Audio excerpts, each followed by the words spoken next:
Sir ये कपिल आयुर्वेदा कैसे help करता है इन लोगों को? अब क्या है कि लोग उसको ही आयुर्वेद समझने लगे हैं। अगर कोई क्रॉनिक डिसीजेस भी है तो क्या लोग आयुर्वेद को चुन सकते हैं? जन्म से मृत्यु तक जो कुछ भी चाहिए वो सब कुछ आयुर्वेद में है। सर क्या हम लोग आधुनिक मेडिसिन और आयुर्वेद एक ही टाइम में अपना सकते हैं? हम डिजीज को ठीक नहीं कर सकते लेकिन मैनेज कर सकते हैं। बहुत सारे बच्चे हैं जो ओबेसिटी से सफ़र हो रहे हैं। अगर वो क्रॉनिक है तो उसके हिसाब से हम ट्रीटमेंट करते हैं। Hello sir, good morning, welcome to our ayurvedic special show. Thank you so much for being here. Thank you. Sir अभी भी बहुत सारे लोग हैं जो मानते हैं कि आयुर्वेद और घरेलू नुस्खे एक ही है। आप उसमें अंतर बता सकते हैं हमें? देखिए, होम रेमेडीज ऐसी होती है जिसको हम लोग दादी माँ के नुस्खे बोलते हैं, जो अभी थोड़ा मॉडर्न वर्ड में होम रेमेडीज बोलना हम लोग ने इसको शुरू कर दिया है। आयुर्वेद जो था वो हमारे पार्ट ऑफ लाइफ था। हर घर घर में आयुर्वेद था और हर कोई जानता था कि हमको कैसे स्वस्थ रहना है।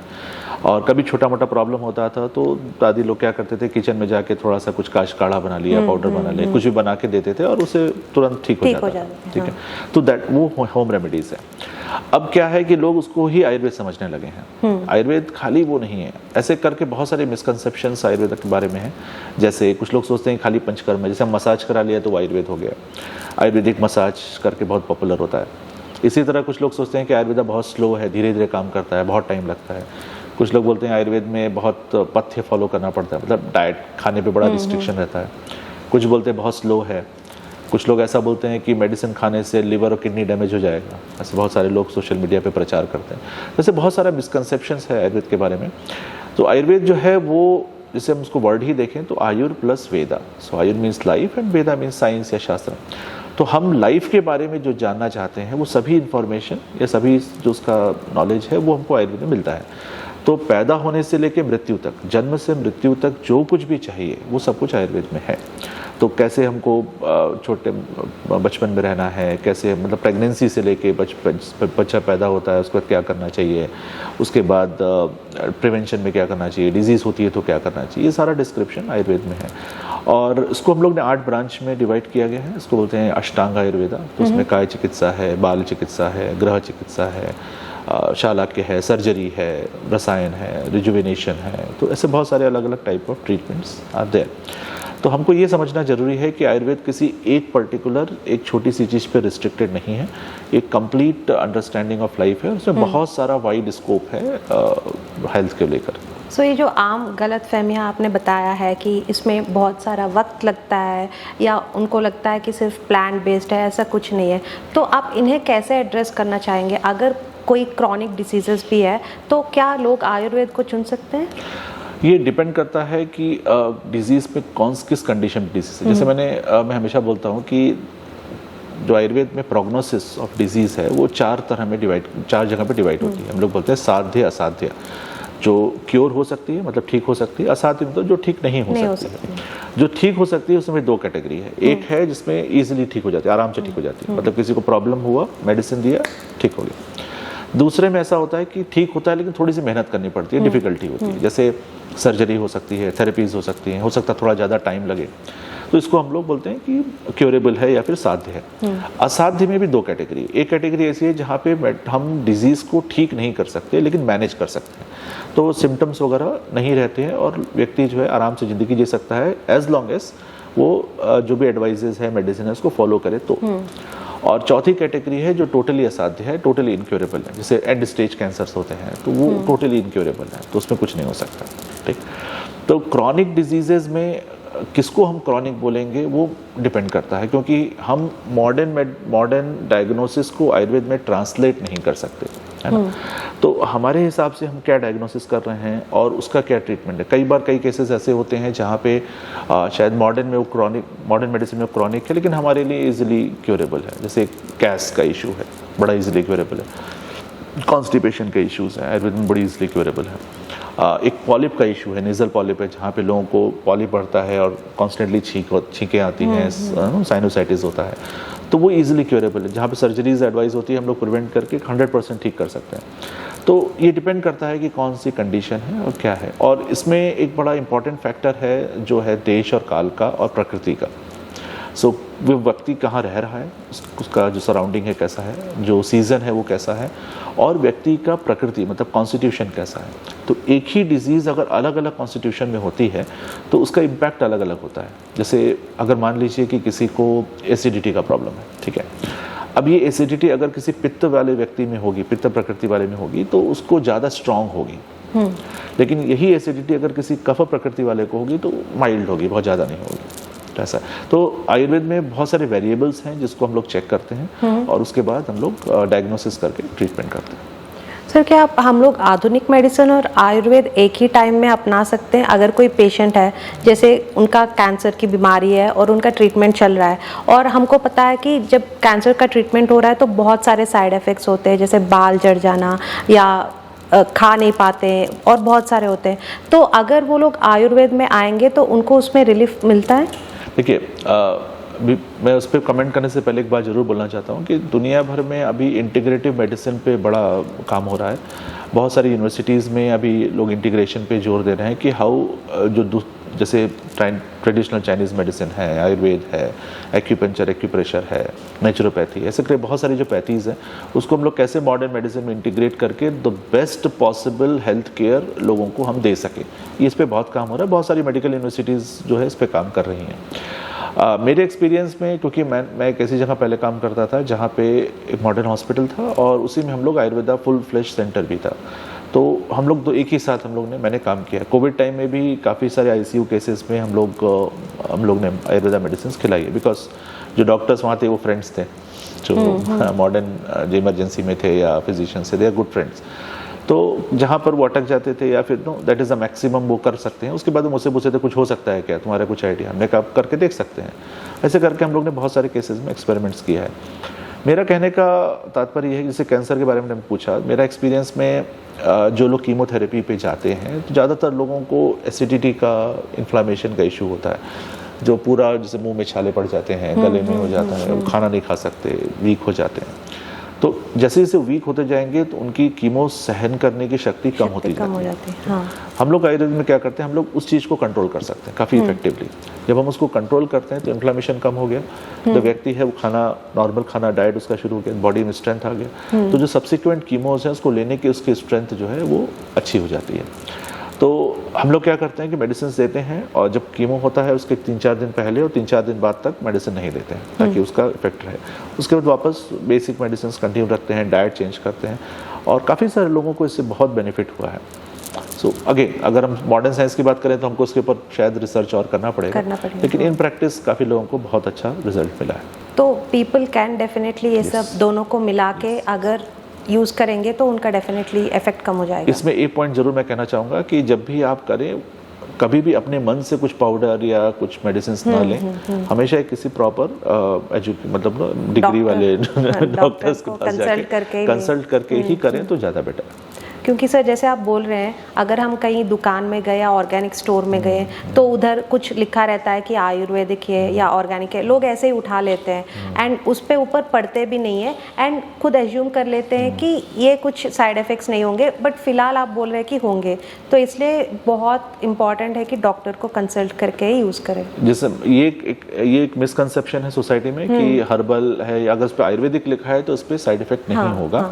बहुत सारे ऐसे आई शुड से कि जो गलत मेडिसिन, रॉन्ग मेडिसिन मार्केट में आती है, उस पर लिखा भी रहता है नो साइड इफेक्ट्स उस पे, उसके लेबल पे, तो ये सही नहीं है। कभी भी कोई मेडिसिन इज अ मेडिसिन। देखिए, हम लोग संस्कृत बोलते हैं औषधा एंड आहारा, ठीक है, तो आहारा फूड मेडिसिन बन सकता है, कोई दिक्कत नहीं, लेकिन मेडिसिन फूड नहीं बन सकती। औषधा कैन नॉट बिकम आहारा, ठीक है। तो मेडिसिन को फूड मत बनाइए, एक प्रॉपर फिजिशियन से मिलिए, और अगर आपको जरूरत होगी तो प्रिस्क्राइब करेगा, और उसके बाद उसको आपको रोकना भी है। ऐसा नहीं कि आपको उसने प्रिस्क्राइब कर दिया तो आप 3 महीने तक वो दवा खा ही रहे हैं, ऐसा मत करिए। जब आपको लगे मेरे सिम्टम्स ओके हैं तो वापस जाइए, बात करिए और स्टॉप करिए। एंड अभी हम लोग देखें तो दीर्घकालिक रोग जो है, जैसे मधुमेह है, तनाव है एंड हार्मोनल असंतुलन है, ये बहुत बढ़ गए लोगों में ये लाइफस्टाइल चेंजेस की वजह से। सो आयुर्वेदिक पॉइंट से इनको कैसे देखा जा सकता है? देखिए, जैसे मैंने बताया कि क्रॉनिक जो केसेस होते हैं, जैसे आयुर्वेद में क्योरेबल और इनक्योरेबल है ना, तो जो इनक्योरेबल है उसमें भी कुछ है जो मैनेजेबल है। तो बहुत सारे ऐसे केसेस जिसको हम लोग क्रॉनिक बोलते हैं वो मैनेजेबल होते हैं, इसको हम जितने समय तक अगर हम रेगुलर दवाई खाते रहेंगे तो व्यक्ति ठीक रहेगा, और अगर उन्होंने उसमें कुछ गलतियां की तो उनको वापस डिजीज़ हो सकती है। आयुर्वेद में क्या होता है कि हम लोग सिम्टम स्पेसिफिक हैं, जो हम लोग को आयुर्वेद में उसको डायग्नोस करना होता है कि वो क्या है, उसके हिसाब से हम मेडिसिन देते हैं।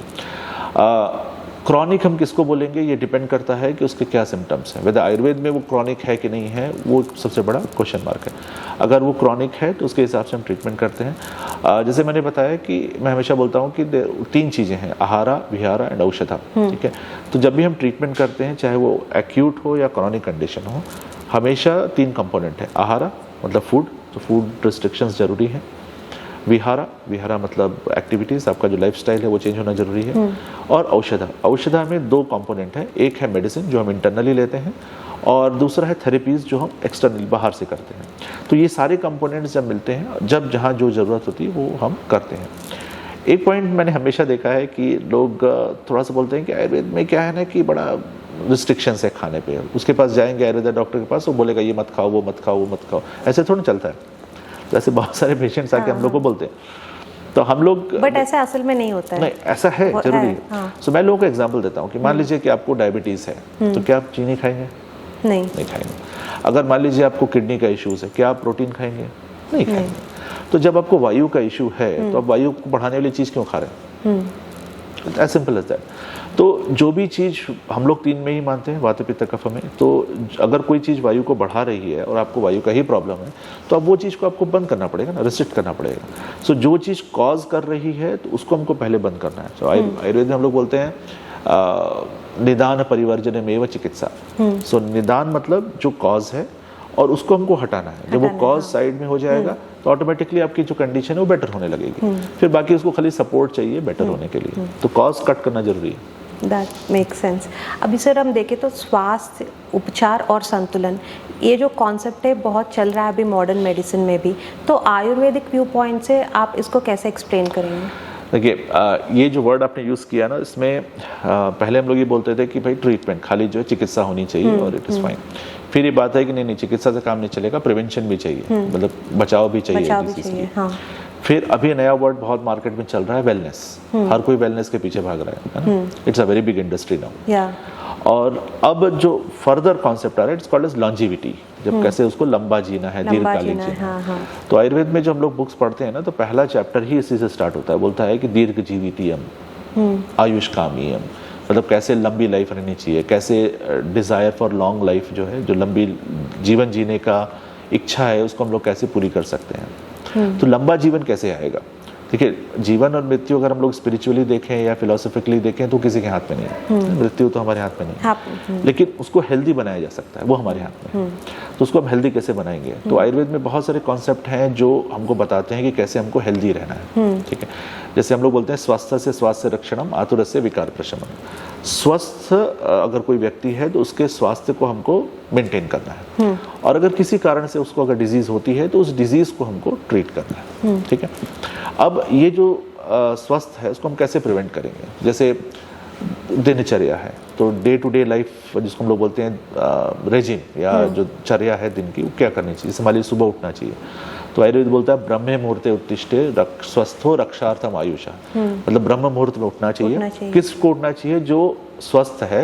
और क्यों उठना चाहिए? क्योंकि अपने स्वास्थ्य की रक्षा करने बनाए रखने के लिए। हाँ। ओके, तो डिजीज वालों के लिए नहीं बोला गया, उस खाली स्वस्थ वालों के लिए बोला गया। फिर हमको क्या करना है? जैसे दिनचर्या में बोला कि आप टॉयलेट जाइए, ब्रश करिए, टंग क्लीन करिए, आंख में काजल लगाइए, नाक में ड्रॉप्स डालिए, डेली अभ्यंगम करिए, मतलब एवरीडे एप्लीकेशन ऑफ ऑयल करिए, सिर में लगाइए, कान में लगाइए, पैर में लगाइए, खाना प्रॉपर खाइए, एक्सरसाइज करिए, उपटन लगाइए, बाथिंग करिए। ऐसे बहुत सारे सजेशंस हमको डे टू डे लाइफ के लिए दिए गए।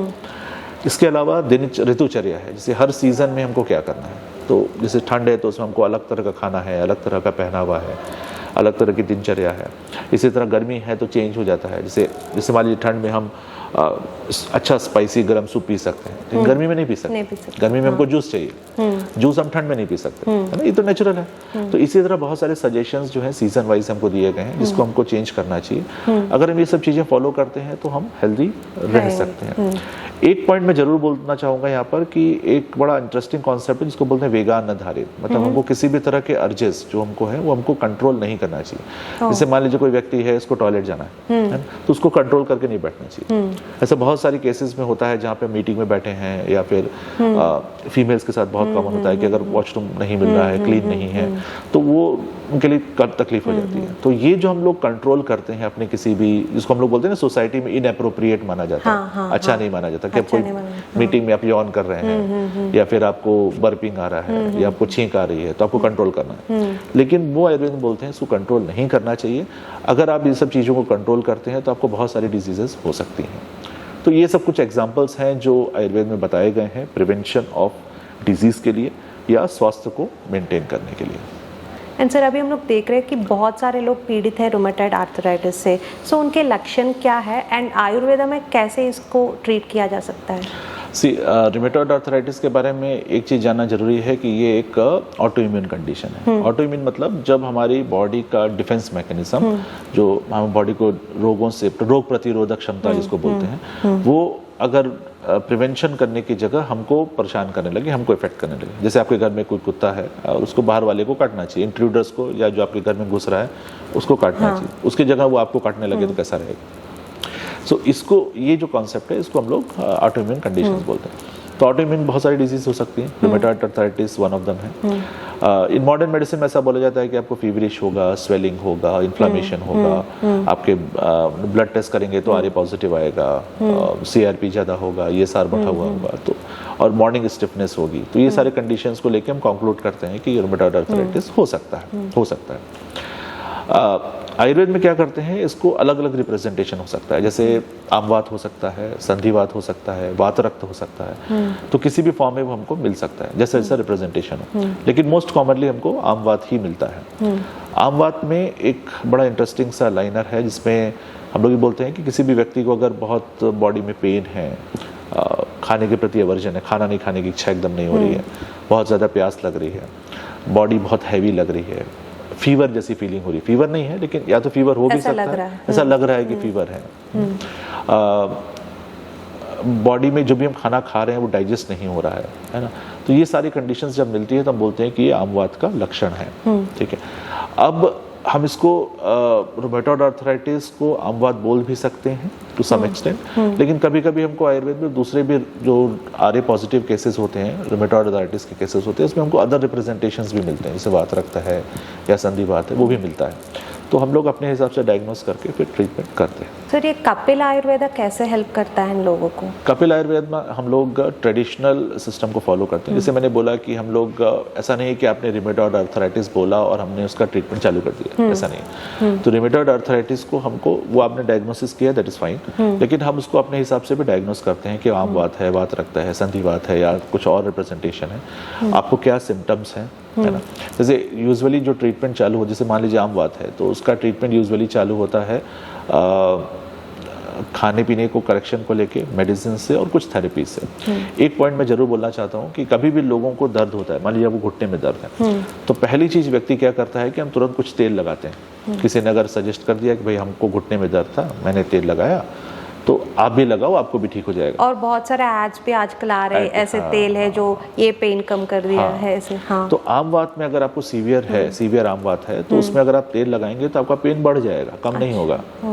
तो ये चीज लोगों को नहीं पता है, तो उनको लगता है कि यार भाई हमने तेल लगाया और बढ़ गया, अब हम क्या करें। लेकिन आपने किसी आयुर्वेदिक मतलब से मिले ही नहीं, सलाह नहीं ली, तो आपके पड़ोसी ने बोला ऐसे आपने लगा लिया।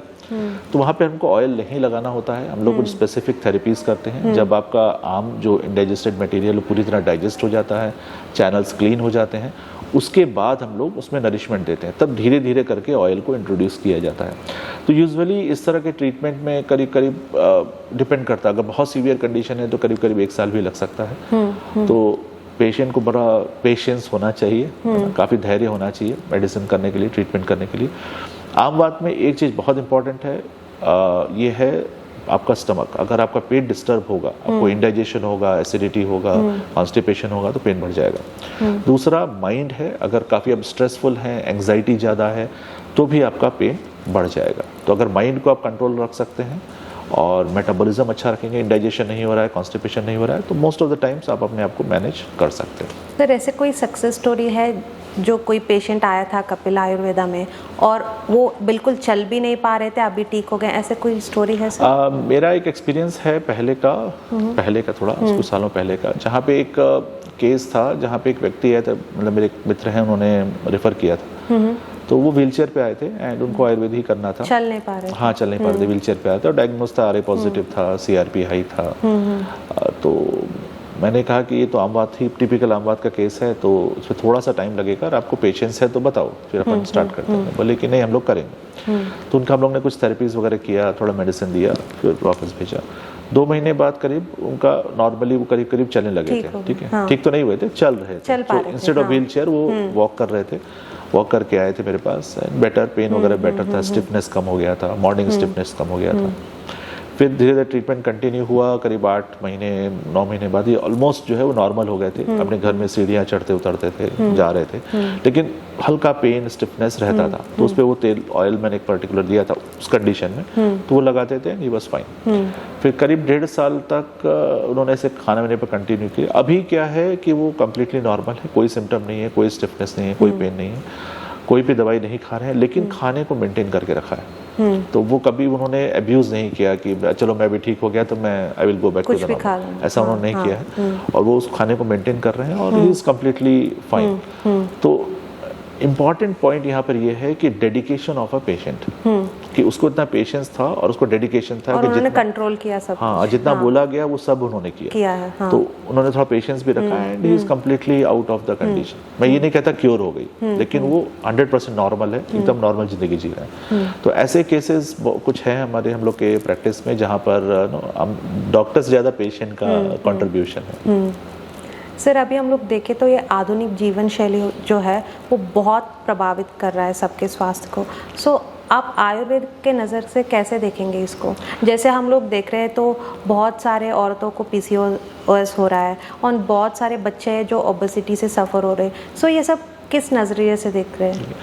हम मॉडर्न लाइफस्टाइल को हम ये भी बोल सकते हैं कि वेस्टर्न लाइफस्टाइल है। तो जो पाश्चात्य सभ्यता है या संस्कृति है या उनका जो जीवन जीने की शैली है, वो हम लोग उसको बड़ा स्ट्रांगली अप्लाई कर रहे हैं अपने डे टू डे जीवन में। एक बड़ा अच्छा एग्जांपल है चीज़ का। आपने देखा होगा चीज़ बड़ा कॉमन है आजकल। तो इवन कोई भी डिश है उसको आपको चीज़ वाली मिल जाएगी, चीज़ डोसा, चीज़ इडली, चीज़ उत्तपम, नूडल्स, सब कुछ। नूडल्स तो ठीक है वो है ही है, लेकिन हमारी जो ट्रेडिशनल डिशेज हैं उसमें भी वो चीज़ डाल रहे हैं, लेकिन वो हमारा फूड नहीं है, वो हमारा खाना नहीं है। तो हमने जो वेस्टर्न कॉन्सेप्ट उसको अप्लाई तो एक्सेप्ट तो कर लिया है, लेकिन हमारा सिस्टम उसके लिए रेडी नहीं है। ठीक है। दूसरी सबसे इंपॉर्टेंट पॉइंट है वो है digital devices and social media. तो हमारा बहुत सारा टाइम उसके पीछे जाता है, वीडियोस देखने में, रील देखने में। तो हमारी जो फिजिकल एक्टिविटी है वो मिनिमम है। आप देखिए नॉर्मली भी किसी भी बिल्डिंग में गार्ड्स होते हैं या पुलिस मैन, बोलना नहीं चाहिए, लेकिन जो कॉमन प्लेसेस पे आप लोगों को देखिए, ज्यादातर लोग अपना सिर झुका के ऐसे ही बैठे मिलेंगे। हाँ, फोन में भी खोए हुए हैं। हाँ। आप ये भी देखोगे कि यूथ जो आजकल के हैं उनका जो नेक है वो बेंड हो गया है। वो उनका जो नेक है वो सीधा नहीं मिलेगा आपको, यूजुअली ऐसे ही मिलेगा। क्यों? क्योंकि वो ऑलवेज मोबाइल में झुके हुए हैं। तो ये सारे कुछ हैजार्ड्स हैं जो मॉडर्न लाइफस्टाइल के हैं। एक हैजार्ड ये भी है कि विटामिन डी की बहुत सीवियर डिफिशियंसी है, क्योंकि हम धूप में नहीं जाते। सर इस कॉन्टेक्स्ट में मैं पूछना चाहूँगी कि बहुत सारे लोग को पता है कि उनको विटामिन डी की डेफिशिएंसी है और बहुत सारे जो रेगुलर विटामिन्स प्रोटीन्स है वो डेफिशिएंसी है। तो ऐसे ही बिना डॉक्टर से मिले हम लोग ऐसे ही मल्टीविटामिन टैबलेट्स ले सकते हैं या मिलके लेना बेटर है? इसमें देखिए ऐसा है कि आयुर्वेद में एज इट इज कुछ सप्लीमेंट्स नहीं है, डायरेक्ट सप्लीमेंट्स नहीं है। तो हम लोग मेटाबॉलिज्म को करेक्ट करते हैं और फूड में देते हैं। तो क्योंकि हमको कहाँ से मिल रहा है, मिलता हमको खाने में से है। अब खाने में उतना न्यूट्रिशन नहीं बचा है, ठीक है ना। एक मैंने कहीं स्टडी पढ़ी थी जहाँ पर ऐसा बताया था कि जो मूंग दाल है 1920s में जितना उसमें न्यूट्रिशन वैल्यू था, आज उसमें 2020 में ओनली 6% बचा है। ठीक है। तो अब खा तो नहीं, लेकिन न्यूट्रिशन कहाँ मिल रहा है, क्योंकि वो उग नहीं रहा है उसमें। तो वो एक कंसर्न तो है। तो जब भी आपको ऐसा लगे कि आपने ब्लड टेस्ट कराया, मेरा कम है, तो आप प्लीज जाइए डॉक्टर से मिलिए और वो जो बोलता है वैसे करिए। क्योंकि कई बार ऐसे भी होता है कि विटामिन डी या B12 इतना कम है कि आपको इंजेक्शन की जरूरत पड़ेगी। तो वहाँ पे आप सेल्फ मेडिकेशन बिल्कुल मत करिए, एक बार सलाह लेकर ही करिए। अभी ये जो रोमेटॉइड आर्थराइटिस है पीपल का इश्यू, तो आप बोले हैं कि कपिल आयुर्वेदा कैसे इसके साथ डील कर सकता है, पर अगर लॉन्ग टर्म इफेक्ट ना हो उसमें, सो आयुर्वेदिक पॉइंट ऑफ व्यू से अगर मेडिसिन हो, क्या आप बताना चाहेंगे लोगों को कि दोनों मिलके ले सकते हैं मॉडर्न मेडिसिन और ये, या अकेला कुछ एक ट्रीटमेंट अपना सकते हैं? सो ये डिपेंड करता है कंडीशंस पे। कई बार ऐसा होता है कि मॉडर्न मेडिसिन की ज़रूरत पड़ती है, कई बार ऐसा भी होता है कुछ लोगों ने बहुत सालों से ले लिया है। अब जैसे मेरे पास बहुत सारे केसेस आए जहाँ पे लोग ब्लड प्रेशर के मेडिसिन रेगुलरली खा रहे हैं, तो बोलते हैं सर आयुर्वेद में कुछ है। अब ऑलरेडी वो 10-12 साल से खा रहे हैं, है ना, तो इट इज़ ईजी, एक छोटा सा टैबलेट है, आपने उसको, आपकी बॉडी उसको ना उससे हैबिचुएटेड हो गई, तो उसको बंद करके आप आयुर्वेदा चालू करें, वो सही नहीं है। अच्छा, ऐसे नहीं कर सकते, क्योंकि आपको मेडिसिन तो खाना है ना, क्योंकि देखिए वो केमिकल है। आपकी बॉडी अगर किसी चीज को एकस्टम्ड हो गई है तो उसको आपको कट करके दूसरा चालू करना ठीक नहीं है, ठीक है। देखिए मान लीजिए आपको अभी भी ब्लड प्रेशर डिटेक्ट हुआ है या डायबिटीज डिटेक्ट हुआ है, तो उसमें आप डेफिनेटली आयुर्वेद में जाइए, ट्राई करिए, और कई बार आपके लाइफस्टाइल चेंज करने से ही वो बेटर हो जाता है, ठीक है। तो ये डिपेंड करता है आप किस सिचुएशन में है। और मैं डेफिनेटली रिकमेंड करता हूँ कि अगर कोई व्यक्ति रेगुलरली कोई मेडिसिन खा रहा है, 10-15 साल से खा रहा है, और आप किसी दूसरी कंडीशन के लिए आयुर्वेद खा रहे हैं, तो आप उसको बंद मत करिए, आप अपने आयुर्वेदिक फिजिशियन से एक बार डिस्कस करिए, फिर उसके बाद कुछ और डिसीजन लीजिए। अपने मन से कोई भी मेडिसिन, ना आयुर्वेदा हो ना एलोपैथी, बंद नहीं करना चाहिए। सर अभी मधुमेह का जो समस्या है, सो मॉडर्न मेडिसिन में उसका अलग ही ट्रीटमेंट है, और आपने जैसे बोला आयुर्वेदा में अलग ही ट्रीटमेंट है, तो थोड़े लोगों को ये भी गलतफहमी है कि इसमें ज़्यादा टाइम लग जाएगा, या अगर दिन में मेरा कुछ शुगर लेवल्स ऊपर नीचे हुए हैं तो ये अफेक्ट नहीं कर पाएगा। ऐसे कुछ है कि लोग एकदम मॉडर्न मेडिसिन छोड़ के can they totally opt for Ayurveda? इसमें हमको समझना जरूरी है कि शुगर कम हो जाए ना तो प्रॉब्लम है, ज़्यादा होने से इतनी प्रॉब्लम नहीं है। अच्छा। कम होने से ज़्यादा प्रॉब्लम है, ठीक है। तो मॉडर्न मेडिसिन, जैसे किसी ने बहुत समय से मॉडर्न मेडिसिन खाई है, कोई इंसुलिन डिपेंडेंट है, तो जब हम आयुर्वेद में मेडिसिन खाते हैं या थेरेपीज करते हैं, तो उसका जो डिपेंडेंसी है, जो डोजेज है, वो डेफिनेटली कम हो जाता है। मेरे एक्सपीरियंस में बहुत सारे ऐसे केसेस हैं जहाँ पे इंसुलिन, जो हाई लेवल ऑफ इंसुलिन लेते थे, उनका इंसुलिन का नीड कम हो गया बॉडी में, that means body become, metabolism become better. बहुत सारे ऐसे केसेस भी हुए हैं जहाँ पे इंसुलिन बंद होकर वो खाली मेडिसिन पर आ गए, जैसे मेटफॉर्मिन या ऐसा कुछ ले रहे थे, जिनका डोज ज़्यादा था उनका डोज कम हो गया। ऐसे सारे केसेस मैंने देखे हैं। तो इसका मतलब ये हुआ कि हम लोग क्या करते हैं कि हम लोग डायबिटीज़ ट्रीट नहीं कर रहे हैं। ऐसा नहीं है कि ये डायबिटीज़ है और उसके लिए मैं आपको एक मेडिसिन दे रहा हूँ and that will replace metformin या इट विल रिप्लेस इंसुलिन, ऐसा नहीं है, ऐसा बिल्कुल भी नहीं है, ठीक है। हम लोग क्या करते हैं, हम लोग मेटाबॉलिज्म को सुधारते हैं, प्रमेह के जो हेतु है, जो उसका कॉज है, उसको हम लोग हटाते हैं, प्रमेह में जो जो कॉम्प्लिकेशंस हो सकते हैं उसको हम लोग ट्रीट करते हैं और बॉडी को बेटर बनाते हैं। तो उससे ही बॉडी जो है अपने आप को हील करती है और आपका शुगर लेवल जो इफेक्ट है वो शुगर लेवल में कमी आपको दिखती है। मैं आपको एग्जाम्पल जरूर देना चाहता हूँ, मेरा एक्सपीरियंस बड़ा इंटरेस्टिंग रहा है। कोविड के बाद बहुत सारे लोगों को शुगर लेवल इंक्रीज हुआ था। मेरे पास बहुत सारे ऐसे केसेस आए जहाँ पे पोस्ट प्रेंडियल, मतलब जो खाने के बाद का जो शुगर लेवल होता है वो ज़्यादा था और फास्टिंग नॉर्मल था। तो जब उन्होंने अपने फिजिशियन से मिले तो उन्होंने बोला कि भाई आप दवाई को बढ़ाओ क्योंकि आपका HbA1c दोनों ज़्यादा आ रहा है। ऐसा करने पे जो फास्टिंग है वो कम हो जा रहा था। अच्छा। सीवियरली कम, कुछ लोगों में तो 40, 45, 50 तक भी पहुंच गया, ठीक है। तो वो तो डेंजरस है। तो फिर डॉक्टर ने बोला भी ऐसे चलाओ, ऐसा क्या कर सकते हैं इसमें। तो ऐसे केसेस में फिर मैंने कुछ लोगों पर एक्सपेरिमेंट किया। मैंने उनको पूछा कि आप 4 घंटे बाद चेक करके देखो। तो 4 घंटे बाद उनका पोस्ट प्रेंडियल नॉर्मल था, ठीक है। इसका मतलब वो नॉर्मल टाइम से थोड़ा ज़्यादा टाइम ले रहा है डाइजेस्ट होने में, इतना ही मतलब हुआ। मैंने सिर्फ डाइजेस्टिव मेडिसिन खिलाया पेशेंट्स को, सिर्फ डाइजेस्टिव मेडिसिन, कोई प्रमेह से लेना देना नहीं, कोई डायबिटीज से लेना देना नहीं। उनका पोस्ट प्रेंडियल नॉर्मल हो गया, ठीक है। तो वहाँ खाली मेटाबॉलिज्म का प्रॉब्लम था, ठीक है। तो ऐसी सब केसेस हैं जहाँ पे आयुर्वेद का इफेक्ट हो सकता है, जहाँ पे इंटीग्रेटिवली हम लोग पेशेंट को बेटर कर सकते हैं। अब वहाँ कुछ नहीं हो पा रहा था, यहाँ पर खाली एक सिंपल सा डाइजेस्टिव मेडिसिन से पोस्ट प्रेंडियल नॉर्मल आ गया। This is good for patient, right. इसी तरह एक केस था, उसमें और इंटरेस्टिंग है। तो उनको हम लोग डाइजेस्टिव नहीं दे सकते थे क्योंकि एसिडिटी बहुत स्ट्रांग थी, ठीक है। तो आप विश्वास नहीं करेंगे, मैंने सिर्फ उनको धनिया का पाउडर दिया था कि आप इसको खाने के बीच में आपको खाना है। उन्होंने उसको खाया और उनका शुगर लेवल नॉर्मल हो गया post prandial. He is a diabetic patient regularly जो उनका मेटफॉर्मिन का डोज है वो चला रहे हैं, लेकिन उनका पोस्ट प्रेंडियल खाली सिर्फ उतना ही ज़्यादा था। धनिया पाउडर से वो बेटर हो गया वो उस पर्टिकुलर केस में। तो ये जो स्वास्थ्य का परिभाषा है वो हम लोग एक अम्ब्रेला स्टेटमेंट है। अगर हम लोग देखें तो प्रिवेंटिव मेडिसिन एक है, मॉडर्न मेडिसिन एक है, आयुर्वेद एक है, लेकिन सिर्फ आयुर्वेद के नज़रिए से आप इसको कैसे एक्सप्लेन करना चाहेंगे? देखिए, स्वास्थ्य हेल्थ को स्वास्थ्य के रूप में हम लोग कोरिलेट करते हैं, ठीक है। सो हम लोग बोलते हैं स्वास्थ्य स्वास्थ्य रक्षणम आतुरस्य विकार प्रशमनम। जो स्वास्थ्य व्यक्ति है उसका हमको स्वास्थ्य को मेंटेन करना है। स्वस्थ मतलब स्वस्थ, जो आपका ओरिजिनल नेचुरल स्टेट है, आप जिस स्टेट में हैं वो उसको हम स्वस्थ बोलते हैं। अब आज की तारीख में अगर आप 700 से ज़्यादा पैरामीटर्स हैं जो हमारी बॉडी में हम चेक कर सकते हैं। अगर आप जब उसको चेक करने बैठेंगे तो कुछ ना कुछ तो ऊपर नीचे आएगा, है ना।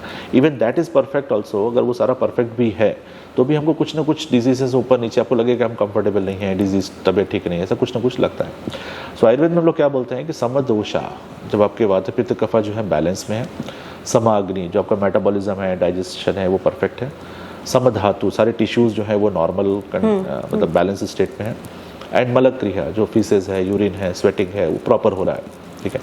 फिर प्रसन्न आत्मेंद्रिय होना, हैप्पी स्टेट ऑफ योर आपका जो आत्मा है, आपकी जो माइंड है और आपका जो सेंस ऑर्गन्स है, ये जब हैप्पी स्टेट में रहता है, ये सारी चीज़ें जब इकट्ठी आती हैं तो हम बोलते हैं कि आदमी स्वस्थ है। तो ये एक डेफिनेशन है। इसके साथ एक चीज़ और है, हम लोग बोलते हैं कि हिताहार विहार से भी, अगर कोई व्यक्ति सही से खाना खा रहा है और सही लाइफ स्टाइल जी रहा है, फिर समीक्षाकारी, तो वो हमेशा जो है प्लान करे कि जो भी हमको काम करना है उसको प्रॉपरली प्लान करके फिर उसको काम अंजाम दे। विश्वेशु सकता, जिसको सेंस ऑर्गन्स पे, अपनी इंद्रियों पे अच्छा कंट्रोल है। दाता जो चैरिटी करता है, दान देता है। सत्यपर जो हमेशा सच बोलता है। क्षमावान जो दूसरों को आसानी से ना क्षमा कर देता है, भाई जाने दो, इट्स ओके। आप तो फंसे भी, जो एल्डर्स जो हमारे घर के बड़े बुजुर्ग हैं या कहीं के भी बड़े बुजुर्ग हैं उनको हेल्प करता है, उनको रेस्पेक्ट करता है। भवत्य रोगा, ऐसा व्यक्ति ही डिजीज़ फ्री रहेगा। तो देखिए कितना इंटेलिजेंटली आयुर्वेद में social, mental, spiritual, emotional wellbeing तक की बात की हुई है। तो आजकल के टाइम में जो लोग हेल्थ की बात बोलते हैं ना, उसमें एक बड़ा स्ट्रॉन्ग फैक्टर है मेंटल हेल्थ का, बड़ा स्ट्रॉन्ग फैक्टर है स्पिरिचुअल हेल्थ का, और बड़ा स्ट्रॉन्ग फैक्टर है इमोशनल हेल्थ का। आजकल के टाइम में जो लोगों का इमोशनल क्वेश्चन जिसको बोला जाता है वो काफ़ी हिला डुला है। हाँ, तो स्ट्रेस लोग की वजह से, हाँ लोग देखिए स्ट्रेस पे मैं एक बात बोलना चाहता हूँ जरूर। देखिए स्ट्रेस कुछ होता नहीं, there is nothing called stress, ऐसा कुछ है ही हम लोग खुद ला रहे हैं उसको, है ही नहीं। एक छोटा सा बच्चा है, उसको आप बोलो कि बेटा तुम ABCD लिखो, उसके लिए वो स्ट्रेस है, क्योंकि उसको मतलब उसको मेहनत करनी पड़ रही है, उसको समझना पड़ रहा है। उसको बोले कि भाई चलो तुम एक काम करो, सेंटेंस लिखो, उसके लिए मेहनत वाला काम है, आपके लिए नहीं है। आप तो आराम से लिख सकते हो, आप बुक लिख सकते हो पूरी। तो अगर हमको कुछ चीज़ों को पता है कि हमको कैसे डील करना है, हमको पता है हम उसको कैसे एग्जीक्यूट कर सकते हैं, तो हमको उसका स्ट्रेस नहीं होता है। या तो हम ओवर कमिटेड हैं कि हमसे हो नहीं सकता, हमारी कैपेसिटी के बियॉन्ड हमने कमिटमेंट कर दिया है, या फिर हमको पता नहीं कि वो काम कैसे होगा। अगर ये होता है तो ही स्ट्रेस होता है। और फिर एंग्जाइटी है, तो लोग सोचते हैं कि भाई आगे क्या होगा, अब क्या होगा। तो हम लोग बोलते हैं चिंता, शोक और भय। तो चिंता मतलब वरीज, वहाँ से चालू होता है, फिर आदमी दुखी हो जाता है, शोक में आ जाता है, फिर उससे उसको फियर जनरेट होता है, भय जनरेट होता है। और जब भय आ जाता है तो उसके बाद वो एंग्जाइटी, डिप्रेशन, स्ट्रेस, सब कुछ उसी से आता है। फिर सर अभी जो मेंटल हेल्थ कंडीशंस है, जैसे हमने अभी बात किया पैनिक अटैक्स या एंग्जाइटी, डिप्रेशन, ये सबको मॉडर्न मेडिसिन में लाइक काउंसलिंग देते हैं या कुछ पिल्स देते हैं। सो ऐसे आयुर्वेद में भी कुछ चीज़ है क्या? हाँ, आयुर्वेद में देखिए 3 तरह की चिकित्सा बोली गई है। हम लोग बोलते हैं दैवोपाश्रया, युक्ति व्यापाश्रय, सत्वावचय। तो दैवोपाश्रय मतलब थोड़ा स्पिरिचुअल काइंड ऑफ जो ट्रीटमेंट्स होते हैं वो सब होता है। युक्ति व्यापाश्रय मतलब जो हम लोग डे टू डे लाइफ में करते हैं, मेडिसिन देते हैं, थेरेपीज करते हैं, उसको बोलते हैं। और सत्वावचय, सत्व मीन्स ये एक माइंड का या मनस का ट्रांसलेशन है, एक सिनोनिमस वर्ड है। और सत्व अवजय मतलब कंट्रोल ऑन द माइंड, उसको हम कैसे कंट्रोल कर सकते हैं। तो उसमें काउंसलिंग आती है, इसमें डिस्क्रिप्शन आता है। आयुर्वेद में मानस रोग विज्ञान में पोस्ट ग्रेजुएशन भी होता है, तो मेंटल हेल्थ है उसमें बड़ा अच्छा कंपोनेंट है। इसमें एक चीज़ मुझे अपने को जरूर समझना जरूरी है कि ये ऐसा क्यों हो रहा है। तो मैं एक डेफिनेशन देना चाहता हूँ, एंग्जाइटी ये कैसे पैनिक अटैक में जाता है। देखिए एंग्जाइटी में क्या होता है, एंग्जाइटी में यूजुअली हम लोग फ्यूचर में जीते हैं, नॉट इन प्रेजेंट।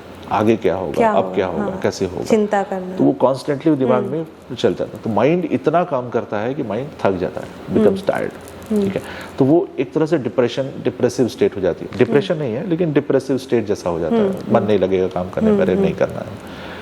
जब आप ओवर कमिटेड हो जाते हैं, आपकी कैपेसिटी से बियॉन्ड आप काम करते हैं या कमिटमेंट करते हैं, डेडलाइंस बड़ी स्ट्रांग होती हैं, बहुत सारा काम होता है, तो वो जो प्रेशर है वो पैनिक अटैक्स क्रिएट कर देता है, क्योंकि आप समझ नहीं पा रहे हैं कि हाउ टू हैंडल, कैसे उसको समझाएं, कैसे उसको डिलीवर करें, है ना। और आजकल का टाइम ऐसा है ना कि हम जाके अपने बॉस को बोल भी नहीं सकते कि सॉरी आज मुझसे नहीं हो पाएगा, बिकॉज वो भी एक प्रेशर बन डर लगा रहता है। भय, मैंने बोला ना, चिंता, शोक, भय, तो वो भय मेरे ख्याल से कंपनीज को भी निकालना चाहिए और मेरे ख्याल से एम्प्लॉयज को भी थोड़ा सा फ्रेंडली होना चाहिए, जिससे धीरे धीरे जो एक अच्छा सिनर्जिस्टिक माहौल जब बनता है काम करने का, तो मेरे ख्याल से स्ट्रेस जो फैक्टर है, पैनिक अटैक है, स्ट्रेस है या बर्नआउट्स है, उसको हम लोग डिलीट कर सकते हैं। एक चीज़ मैं ज़रूर लोगों को सजेस्ट करता हूँ आजकल के यूथ को, कि आप टाइम पे सोइए। There is something called as, एक नया टर्मिनोलॉजी आया है, उसको बोलते हैं night time revenge procrastination. Okay, तो ऐसा होता है कि हम दिन भर काम करते हैं, थक जाते हैं, फिर मुझे, अब जैसे कोई लेडी है, उनको दिन भर ऑफिस में काम किया, घर जाके घर का काम किया, बच्चों को देखा, पति को, सब कुछ हो गया, फिर आपको मी टाइम तो चाहिए थोड़ा सा, तो लोग क्या करते हैं कि उनको नींद आती है, आंख बंद होती है, लेकिन तो भी वो फोर्सफुली अपनी जो स्लीप आवर्स है उसको पोस्टपोन करते हैं कि जस्ट मुझे थोड़ा सा मी टाइम मिले ताकि मैं शांति से काम कर सकूं। ऐसा होता है, तो इसको बोलते हैं नाइट टाइम रिवेंज प्रोक्रेस्टिनेशन। आप फोर्सफुली जो अपना स्लीप टाइम को पुश कर रहे हैं ताकि आपको थोड़ा सा मी टाइम मिल जाए। ये, और जो यूथ है वो गेम्स में करते हैं या रील्स में या मूवीज में अपना टाइम प्रोक्रेस्टिनेट करते हैं, तो रात को वो 12-1-2 बजे सोते हैं, लेकिन सुबह तो 9 बजे ऑफिस पहुंचना है, ठीक है, तो बहुत टाइम कम जो स्लीप जो रेस्ट है, जो रिक्यूब होने का या फिर रिपेयर होने का जो टाइम है वो बहुत मिनिमम हो जाता है। तो मैं हमेशा लोगों को सजेस्ट करता हूँ कि आप 10:30 बजे तक सो जाइए मैक्सिमम, ठीक है, सुबह 6 बजे उठिए, फिर उसके शांति से आप अपना एक्सरसाइज करिए, रूटीन करिए, चाय पीजिए, अखबार पढ़िए, बुक पढ़िए, and slowly you go, don't rush, slowly you do everything, फिर आप अपने ऑफिस में जाइए, तो आपका माइंड बड़ा रिलैक्स रहेगा। जब अपना माइंड आप रश से शुरू करते हो इन द मॉर्निंग, तो डे भी आपका वैसे ही निकलता है, स्ट्रेसफुल हो जाएगा, तो उसको करिए। दूसरा, आप ऑयल लगा सकते हैं एवरीडे।